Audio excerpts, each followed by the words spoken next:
So, when you think about a trip to South Korea, what's the first thing that comes to mind? For most people, it's probably the vibrant streets of Seoul, right? The palaces, the food, the shopping. And you're not wrong, but that's just one piece of a much, much bigger puzzle. We're going to dive into a massive transformation that is completely changing how people travel across the entire country. Take a look at this number. 1 million. That's how many medical tourists went to Seoul just last year. It's a huge number, and it really shows the city's power as a global hub. But here's the thing. As big as that number is, what's happening outside the capital is, honestly, even more revolutionary. Right, because while Seoul is drawing in huge crowds, there's this quiet revolution happening in Korea's other provinces. They're all asking this one critical question: how do we get people to explore beyond the usual spots? And folks, the answer they're coming up with is changing everything. First up, let's talk about the biggest shift, moving away from that generic, one-size-fits-all kind of tourism. You know, the old model of just checking a few famous places off a list? Yeah, that's being replaced with something way more specific and, frankly, way more interesting.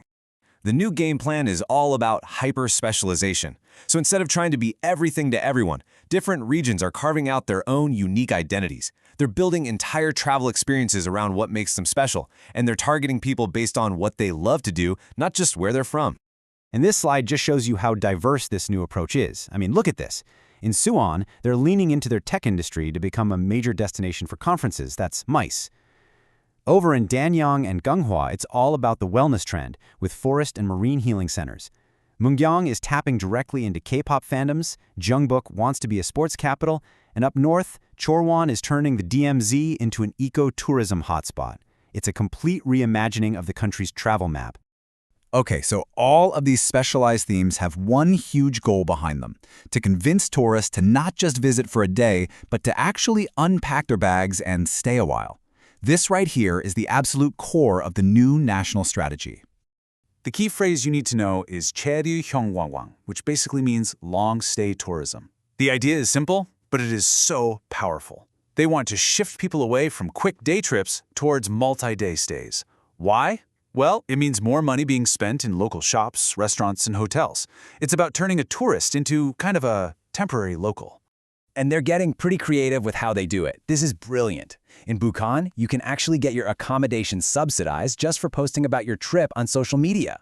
In Seoul, after a massive BTS event, they rolled out a special tour pass to keep all those fans exploring the area. Namwon gives hotel guests a pass for free entry to attractions. And look at Jung-gu. They hosted a month-long camp for international youth, which created this incredible local buzz.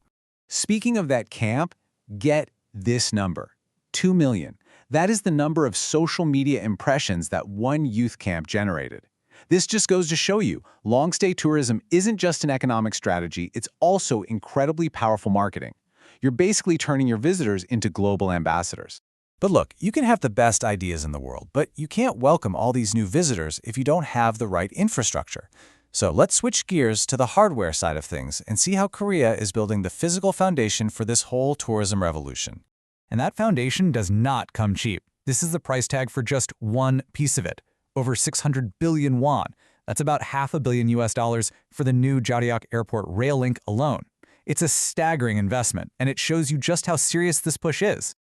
The plan itself is super ambitious. They're going to connect not just the city of Busan, but also the industrial city of Ulsan straight to this new airport. It's going to slash travel times, making it seamless for people to get around that whole region. It is a long-term play, though, with the target set for 2034.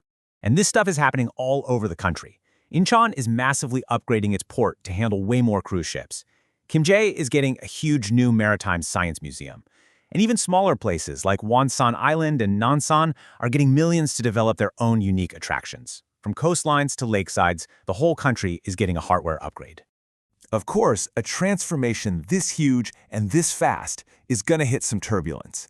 It's not all just grand openings and record visitor numbers. There are some very real challenges on the ground. Yeah, this chart shows a really interesting side effect. While all these new specialized destinations are taking off, some of Korea's most iconic nature spots, like the national parks in Gangwon Province, are actually seeing visitor numbers go down. It looks like there's a generational shift happening. Younger hikers seem to prefer mountains that are closer to the cities. So these famous parks now have to completely rethink their appeal. And sometimes the grandest visions just don't work out. The Medan City Resort was supposed to be this huge, glittering casino complex. But construction stopped years ago because of funding issues, and eventually its casino license was just canceled. It's a pretty stark reminder that you need more than just a big ambition. And then you've got the smaller, everyday hurdles. New rules allowing restaurants to be pet-friendly sound great in theory, but a lot of owners are hesitant because of the tougher hygiene standards that come with it. And on a popular island like Jeju, illegal tour guides are still a problem, and that can damage the island's reputation. So, we've looked at the specialized strategies, the focus on long stays, the massive construction projects, and the very real challenges. What's the big picture here? What is the future of travel in Korea actually going to look like? If you take away one thing, it should be this. We are watching the end of generic tourism in South Korea. The country is literally transforming into this beautiful mosaic of different destinations, and each little piece offers a totally unique, targeted experience. Let's just break it down into 4 main points. 1. Hyper-specialization. It's all about finding a niche. 2. The long-stay goal. The whole point is to get visitors to stay longer and spend more. 3. Infrastructure is the foundation. None of this works without the new airports, roads, and ports. And finally, 4. Hyperlocal is the new global. Even the smallest towns are now competing on the world stage. And this isn't just the government ordering it to happen from the top down. For this to really succeed, it relies on a new kind of teamwork, where the government, private companies, and local communities all have to work together to create something that's authentic, sustainable, and benefits everybody. And that leaves us with a final, really fascinating question to think about. As this trend gets stronger, are we moving towards a future where we don't just say, I'm going to South Korea, but instead we say, I'm visiting a MICE city, or a wellness island, or a fandom town? The very definition of what a national vacation is, it might be changing right before our eyes.